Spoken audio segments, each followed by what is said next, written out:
Sumqayıt Şəhidlər Xiyabanında 8 noyabr Zəfər günü münasibətilə tədbir keçirilib. Tədbirdə Sumqayıt şəhər İcra Hakimiyyətinin başçısı Zakir Fərəcov, millət vəkilləri, hüquq mühafizə orqanlarının rəhbərləri, şəhid ailələrinin üzvləri, qazilər və şəhər ictimaiyyətinin nümayəndələri iştirak edib. Azərbaycanın dövlət himni səsləndirilib. Şəhidlərin əziz xatirəsi bir dəqiqəli sükutla yad edilib.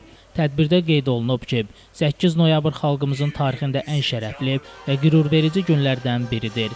2-ci Qarabağ müharibəsində əldə olunan möhtəşəm qələbə Azərbaycan xalqının birliyinin, dövlətin güc və qüdrətinin təntənəsi olub. Prezident Müzəffər Ali Başkomandan İlham Əliyevin rəhbərliyi ilə Azərbaycan ordusu 44 gün davam edən vətən müharibəsində parlaq qələbə qazanaraq torpaqlarımızı işğaldan azad edib, dövlətimizin suverenliyini bərpa edib. Vurğulanıb ki, bu zəfər xalqımızın iradəsini, vətənpərvərliyini və haqq uğrunda mübarizə əzmini bütün dünyaya nümayiş etdirib. Rəşadətli Azərbaycan ordusu düşmənin 30 illik işğalına son qoyaraq tarixə əbədi iz qoyub. Tədbir iştirakçıları Şəhidlər Xiyabanındakı Qalib Əsgər abidəsinin önünə gül dəstələri düzüb, şəhidlərin məzarlarını ziyarət edib, onların ruhuna dualar oxuyublar. Qeyd edək ki, Zəfər günü Silahlı Qüvvələrin Müzəffər Ali Başkomandanı Prezident İlham Əliyevin 2020-ci il dekabrın 3-də imzaladığı sərəncamla təsis edilib. Ermənistanın təxribatına və növbəti hərbi təcavüzünə cavab olaraq Azərbaycan ordusu torpaqlarımızın işğaldan qurtarılması, Ermənistanın sülhə məcbur edilməsi,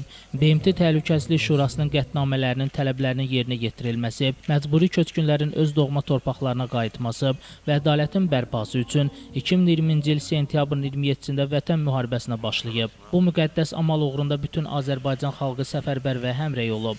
44 gün davam edən döyüşlər zamanı rəşadətli Azərbaycan ordusu 5 şəhər, 4 qəsəbə və 286 kəndi işğaldan azad edib.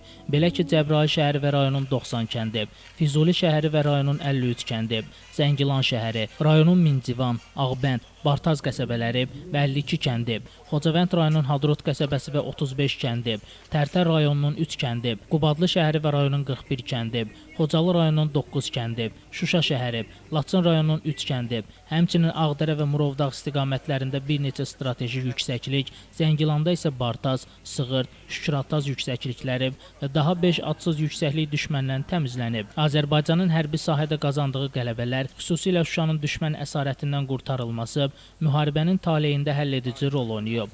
Ermənistanın öz məğlubiyyətini etiraf etməsi kapitulyasiyası ilə nəticələnib. Ermənistanı Kəlbəcər, Ağdam və Laçın rayonlarını Azərbaycana qaytarmağa məcbur edib. 2020-ci il noyabrın 9-dan 10-una keçən gecə Azərbaycan Prezidenti İlham Əliyev, Ermənistanın baş naziri Nikol Paşinyan və Rusiyanın dövlət başçısı Vladimir Putin arasında münaqişə zonasında atəşin və bütün hərbi əməliyyatların tam dayandırılması barədə üç tərəfli bəyanat imzalanıb. Bu möhtəşəm zəfər ölkədə illər boyu aparılmış ardıcıl iqtisadi siyasətin, ordu quruculuğu sahəsində atılan qətiyyətli addımların, dövlətimizin başçısı Müzəffər Ali Başkomandan İlham Əliyevin diplomatik məharətinin, prinsipial mövqeyinin, sərkərdəliyinin, Azərbaycan əskərinin igidliyinin, andına, dövlətinə və xalqına sədaqətinin məntiqi nəticəsidir. Tarixi zəfərin qazanılmasında Azərbaycan xalqının birliyi, vətən sevgisi, həmçinin genetik yaddaşı da mühüm rol oynayıb. Bugün biz Zəfər bayramını qeyd edirik. Mən həmişə düşünürdüm ki, nə zaman biz erməni separatistlərinin üzründə qalib gələcək, o zaman ki, 3 faktor birləşəcək. Yəni Müzəffər Ali Başkomandan, düşmənin silahlarından daha üstün texnologiya malik silahlar və vətənə məhəbbət, düşmənə nifrət hissi ilə olan bizim əskərlər və zabitlər. Mən onları bir daha sağ ol deyirəm bu qələbəni bizə yaşatdıqları üçün.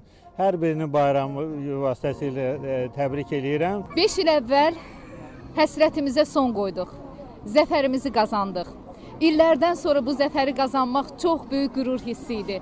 Bu millətimizin birliyi, inamı, vətən sevgisi ilə alındı. Zəfəri mübarək Azərbaycan, bizə zəfər yaraşır. Azərbaycanın beynəlxalq hüquqa əsaslanan ədalətli mübarizəsi bugün regionda sülhün və sabitliyin əsas təminatına çevrilib. Böyük qələbənin açarı vətən sevgisidir. 44 günlük vətən müharibəsində Azərbaycan xalqı yumruq kimi birləşib. Onun hər fərdi ürəyi ilə arxa cəbhədə döyüşüb.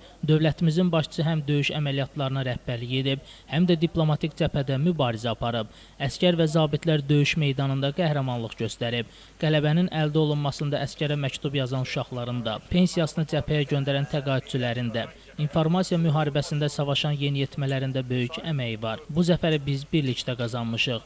İndi onu qorumalı, yaşatmalı və zəfər ruhunu gələcək nəsillərə ötürməliyik.